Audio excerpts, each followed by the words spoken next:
Ghost with Cats, Chapter 7, Riding the Rails. The man was a transient.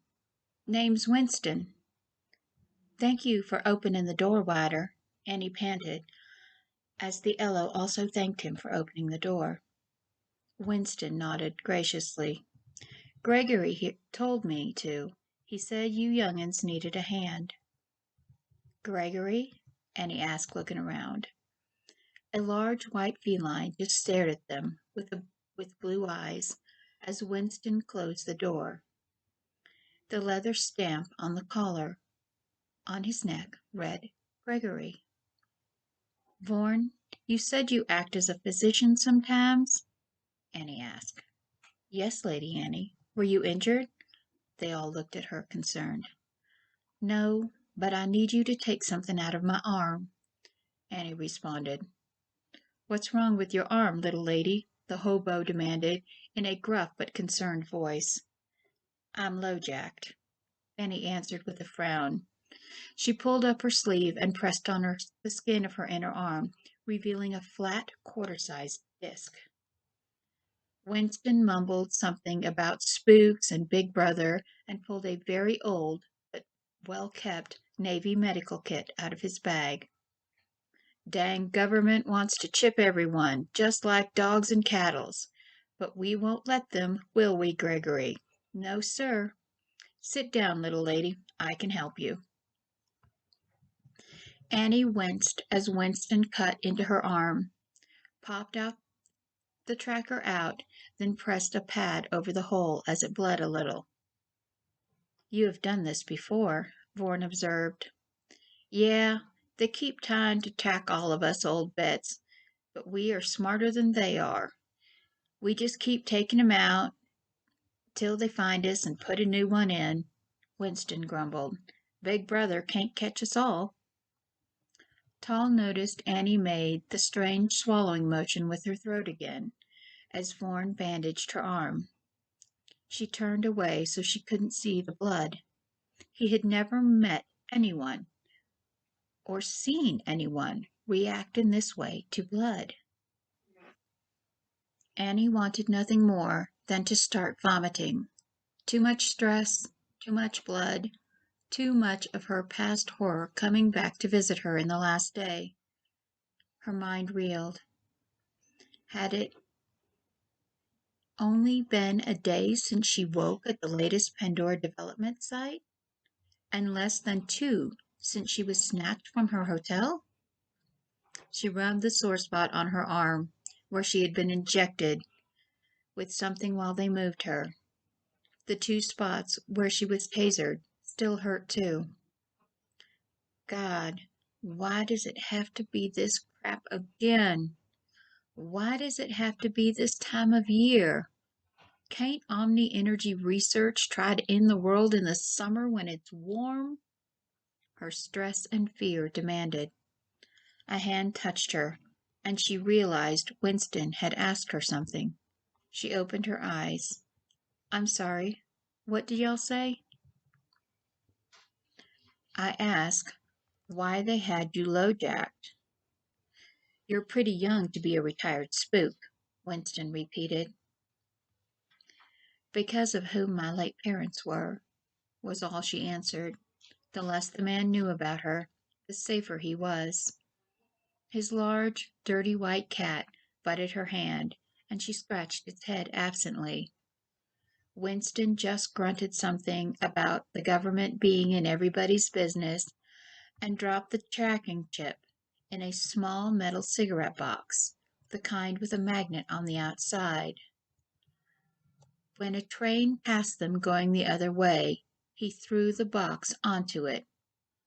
Smirking, he muttered to Vorn, They'll be searching in Arizona or California tomorrow.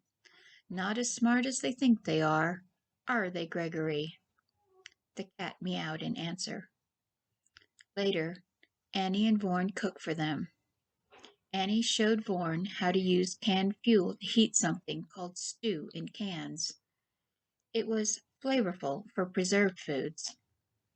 While she was cleaning up, Tall watched Annie out of the corner of his eye. She quickly wiped away several tears. She was a very emotional creature, unlike anyone he had met. Winston talked about the old days as they rode overnight. Vaughan was fascinated by Winston's stories about the history of railroads and the humans who built them and traveled by them. Breeze fell asleep first. Annie dozed with Gregory the cat in her lap. In her sleep, she leaned over against Tall. It made him feel strangely comforted. Soon he also dozed and dreamed about the last lottery. He was lucky to survive. The female who chose him had been determined to kill him and almost succeeded. Tall stood at the end of the tunnel to the first arena. He could feel her on the other side, waiting for him. Master, Cypher Vaughan held out a cup containing the lottery drug. You must drink. Tall shook with his rage. He wanted to refuse, but it violated the law of the kingdom, and, as the highest-ranked admet, he would not dishonor himself because of her. He knew she had no intention of bearing him an heir, just like the last 2 times. She wanted his ink to share his rank and his heart's blood to drink. I know. He gulped the sickly sweet liquid. Focus your mind, Master. Trust your predator. Do not say her name, Tall snarled. He could already feel the drug taking effect as he watched his nails becoming claw-like. His tongue ran over the points of his teeth, then along the gum line. The ink glands ached but did not swell, and he grimaced in a terrifying grin. She would not get what she wanted this time either. Master, you must not kill her, or your house will be put to death and your cousins with it, Vaughan warned, reading his intent. I am in control. She will live to kill someone else after this lottery. Tall turned and walked down the tunnel to face his enemy, a female he once childishly thought he held affection for. He could smell her before the door opened. She stank of bitterness and malevolence and the ink of 3 other males. His inner predator's growl rumbled in his chest. Why did you choose me? I've come for you and your ink, Tall. Her voice purred from the shadows. Turn on the lights, he demanded. As he flushed, his heart began to speed up. I thought you liked chasing me through the dark. You were such a lonely and desperate male all those years ago on Edene. You still are. I was young, barely more than a juvenile. I held you in affection, and you still couldn't get my ink or kill me. A movement made him turn his head. I am not the same male. But you still bred me, and the second time too. You wanted me. Your predator liked that I challenged it. Her voice was above him now. My predator refused to ink you then. He refuses now. He looked up. The world slipped sideways, but he held to his center, chanting his self-identity mantra. I am Prime Admet Vance Tall, the 20th Admet from my house, the youngest Admet to ever elevated to a fleet position and to the rank of Prime, undefeated in battle. Suddenly, she dropped on him from above. He rolled to the side, throwing her off, but the intoxicant made him unable to stand back up immediately. He panted as rage and desire war, pushing up onto his hands and knees. She walked around him, then laughed lightly. Poor pathetic male, so weak, so needy. She dragged her claws along his shoulder. Ink me, and I will fulfill all your desires. Pain and smell of his blood brought his predator back into sharp focus. Enemy. He wavered, blinking languidly. I hate you. Of course you do, Prime Admant. But you are still mine today, she purred, running her claws lightly over his scalp, then pulling out his hair. Yanking his head back, he licked the side of his face, making him bare his teeth at her. She stroked his maleness, making him groan. But you will still breed me, and you will ink me in the end, she growled with desire. Submit. No, he panted. I will not be defeated today. His fist shot out and punched her in the abdomen, knocking her away. She snarled as she gasped for breath, then leaped at him. He was barely able to turn away to block her strike, as her claws tore the length of his arm. He swung at her shadow, slinging drops of his blood into the darkness. The claw cuts burned. He sniffed his arm, then licked the gash.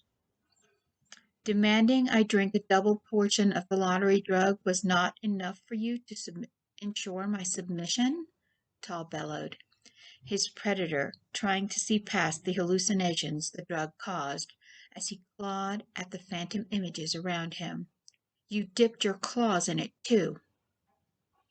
She darted out of the darkness and clawed his chest, then disappeared before he could defend himself. Again and again she attacked him until he was a bloody mess, kneeling on one knee. Submit to me, Tall. I do not want to kill you. She was at his side. Deceiver, he hissed through his pointed teeth. The sand shifted almost silently as she stalked him, but the lottery drug obscured his ability to track the soft sound. Ink me and share everything with me, she said from behind him, and I will spare you. I only want to be your inked one. Her voice told his enraged predator where she was. When she came at him, he twisted, seized her by the throat, then drove her face into the soft synthetic sand.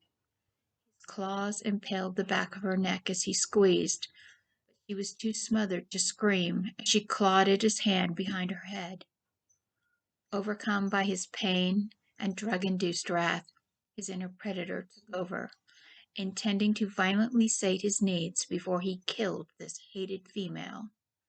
Somewhere in his mind, Vorn and the regents shouted at him to stop. The sound of a passing transport startled Tall awake from his unpleasant dream. Vorn and Winston were still talking quietly. Breeze snored slightly. He shifted, and the cat started to make a strange rumbling sound, but it did not seem to be a hostile sound. It was then he realized his arm was around Annie, who was asleep against his chest. Her breath making small clouds in the cold air. She shivered, and he wanted to comfort her, but he did not know how. Vorn touched his mind, informing him to hold her against him the way he had his little brothers, and to keep the blanket around her. Human females were susceptible to the cold. Tall shifted her to his lap and tucked the blanket around her tiny body to share his warmth with her. The cat climbed back into her lap as she settled. Annie moved in her sleep, pressing her stocking cap into the bend of his neck with a small murmuring sound. The weight and warmth of her and the cat soon had Tall drifting back to sleep. This time he didn't dream. When he woke, his arms were empty. Gregory the cat was securely in Breeze's lap, while Winston showed Vorn and Annie what he called the fine art of making hobo flapjacks. They were in the high mountains. A cold whiteness covered everything. What do you call that? Tall asked. As a child, he'd seen it occasionally in the distance on the mountains near his family's amaranth farm on Edine. "It's called snow," Annie said. Their translators revealed it was a type of frozen precipitation. The Eloh had never seen anything like it up close. The snow made the landscape very bright, and the Eloh were glad for the sunglasses they wore to shield their eyes. Tal spent most of his time looking out the crack in the door at the mountains. They were so much more angular than the ones he knew. This world was so much more beautiful than Eloh, with its manicured landscapes and mild, controlled weather. As the train slowed down on the approach to a city called Pueblo, they said goodbye to Winston and Gregory. Annie gave the old train rider what was left of their food and bottled water, assuring him they could easily acquire more without breaking any laws. Breeze effortlessly jumped off first, holding Annie in his arms, followed by Tal and Vorn. Then they began walking.